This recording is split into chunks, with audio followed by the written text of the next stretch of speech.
Selamat siang, perkenalkan nama saya Revina, peserta motivator magang gelombang 11. Apa kabar sahabat belajar semua? Tetap semangat dan terus belajar. Pada kesempatan kali ini, saya akan mencoba menjawab pertanyaan mengenai kurikulum dasar pada hari kedua, yaitu mengenai pertama yaitu adalah individual system, yang kedua variation skill, dan yang ketiga adalah mengenai teori hukum dalam psikologis pendidikan. Kita ke poin pertama, yaitu individual system. Apa sih itu individual system? Individual system adalah proses belajar yang menjadikan anak sebagai subjek belajar. Jadi kita orang dewasa belajar dari anak. Lalu mengapa harus mendekatkan individu? Tentu saja karena setiap anak itu kan berbeda. Nah, ketika anak berbeda ya maka kemauan dan kemampuannya pun berbeda. Nah, supaya motivator dapat memberikan materi atau modus sesuai dengan kemauan dan kemampuan si anak, maka pendekatannya pun harus individual system. Apa sih tujuan dari individual system? Tujuannya tentu saja adalah agar proses bimbingan belajar atau proses belajar dilakukan yaitu secara bertahap. Nah, di Bimba ini kan guru dan murid memiliki peran. Nah, apa sih peran guru, apa sih peran murid? Nah, peran guru adalah tentu pertama yaitu mencari tahu apa sih kesukaan si anak, apa sih kegemaran si anak, apa sih bagaimana sih karakter si anak. Nah, lalu juga motivator atau guru harus berada satu langkah di depan si anak. Jadi ketika si anak mengalami kendala, maka guru atau motivator dapat memberikan solusi atas masalah atau kendala tersebut. Lalu juga motivator harus mengerti anak, bukannya meminta anak yang mengerti motivator. Selanjutnya yaitu adalah kita harus motivator itu harus memberikan reward ketika anak sudah mau, ketika anak sudah mampu. Ya, motivator harus memberikan reward supaya anak dapat lebih lagi semangat di dalam ia belajar.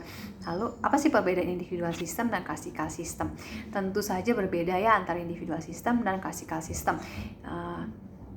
Itu individual system, maka proses belajar itu yaitu sesuai dengan kemauan dan kemampuan si anak. Nah, sedangkan ketika classical system tentu semua anak disamaratakan.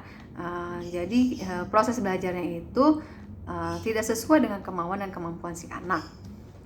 Nah, bagaimana cara yang dilakukan motivator agar dapat melakukan pendekatan secara individual system? Nah, motivator itu bisa menggunakan berbagai cara. Contohnya yaitu dengan berdialog pada anak. Nah, saat berdialog kan pada anak, maka motivator akan tahu nih apa sih kesukaan si anak, kenal si anak, bagaimana karakter si anak. Nah, ketika motivator sudah tahu kemauan dan kemampuan si anak, maka dapat nih melakukan proses belajar secara individu. Lalu apa sih dampak yang terjadi jika yang dilakukan adalah pendekatan secara individu? Tentu saja tumbuh minat belajar si anak. Nah, kebalikannya nih, kalau tidak individu, apa sih akibatnya? Tentu saja ketika proses belajar yang diberikan tidak sesuai kemauan dan kemampuan si anak, tentu anak akan terpaksa belajar. Nah, ketika anak sudah terpaksa belajar, ya anak akan benci belajar. Nah, kita bahas poin yang kedua, yaitu mengenai variation skill. Apa sih itu variation skill? Variation skill adalah kemampuan motivator untuk memvariasikan antara aspek belajar dengan kegiatan belajar. Kenapa kegiatan belajar harus divariasikan? Tentu karena yang kita tahu yang namanya anak-anak tentu cepat merasa bosan, rentang konsentrasi itu masih sangat pendek ya. Jadi tidak bisa kita melakukan satu kegiatan pada anak secara terus menerus, karena anak akan bosan dan ketika sudah bosan ya proses belajar tentu tidak menyenangkan.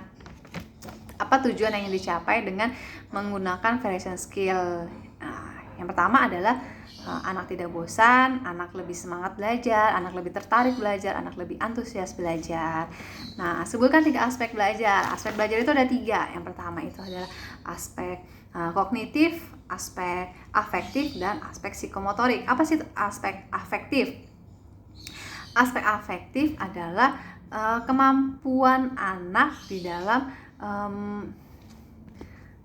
mengelola cara kerja otaknya. Nah, jadi kalau afektif itu kita bisa memberikan kegiatan-kegiatan yang berhubungan dengan cara kerja otak. Contohnya apa?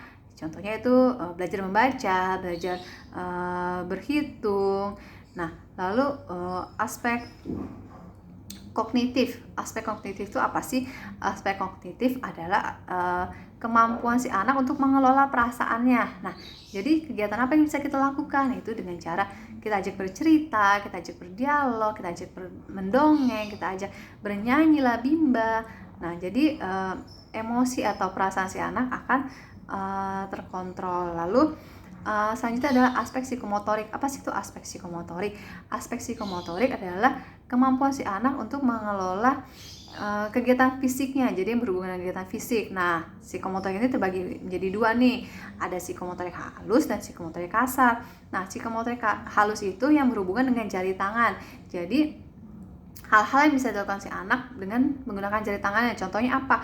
Yaitu menulis, menggambar, mewarnai. Nah, sedangkan psikomotorik kasar adalah yang berhubungan dengan tangan dan kakinya. Nah, contohnya apa? Yaitu menendang bola, melempar, berlari, ya, seperti kegiatan-kegiatan olahraga. Nah, di Bimba yang ingin kita bimbing adalah minat belajarnya dalam kegiatan aspek psikomotorik halus. Lalu, bagaimana cara motivator memvariasikan kegiatan belajar dengan aspek belajar? Caranya adalah dia menggunakan teori bandul. Apa sih itu teori bandul? Teori bandul adalah teori prioritas. Maksudnya adalah seperti yang kita tahu, bandul itu ketika kita goyangkan ke kanan atau ke kiri, maka bandul akan kembali lagi nih ke tengah. Artinya adalah kita harus tahu apa yang menjadi prioritas di dalam Bimba ini. Dalam kita membimbing minat belajar anak, prioritasnya adalah bermain baca-bacaan. Di Bimba yang menjadi kegiatan prioritas adalah bermain baca-bacaan. Jadi kegiatan lainnya itu apa? Kegiatan lainnya itu ya seperti menulis, matematika, mewarnai atau bercerita, menyanyi Bimba, itu adalah kegiatan selingan. Nah, ketika kita melakukan kegiatan selingan, kita jangan lupa harus kembali lagi nih ke kegiatan baca-bacaannya, seperti itu. Lalu kita masuk ke poin ketiga. Poin ketiga yaitu adalah mengenai teori hukum dalam psikologis pendidikan. Nah, ada 3 teori hukumnya, yaitu yang pertama adalah the law of effect atau hukum akibat. Lalu yang kedua adalah the law of exercise, yaitu hukum latihan. Dan yang ketiga adalah the law of readiness atau hukum kesiapan. Apa sih artinya? Artinya adalah the law of effect, jadi hukum akibat. Nah, ketika kita menerapkan atau kita melakukan metode yang menyenangkan, ketika proses belajar yang menyenangkan, maka akibatnya adalah anak akan mau mengulang atau the law of exercise. Nah, ketika anak sudah mau mengulang, maka anak akan menjadi semakin menjadi mampu atau menjadi terampil. Nah, ketika anak sudah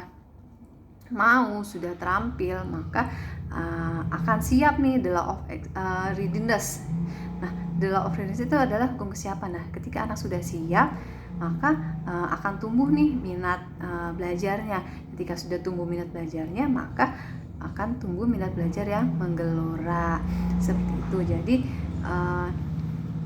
the law of effect, the law of exercise, the law of readiness itu merupakan satu kesatuan ya. Jadi akan terus berputar. Nah, ketika sudah mau maka akan mengulang, dan ketika sudah mengulang maka akan mampu, ketika sudah mampu maka akan siap, ketika sudah siap akan tumbuh minat belajarnya yang menggelora, seperti demikian. Demikian yang bisa saya sampaikan mengenai pertanyaan-pertanyaan kurikulum dasar pada hari kedua. Mohon maaf jika ada salah kata dan kesalahan dalam penyampaian materi. Terima kasih atas perhatiannya. Salam Bimba, tetap semangat dan terus belajar.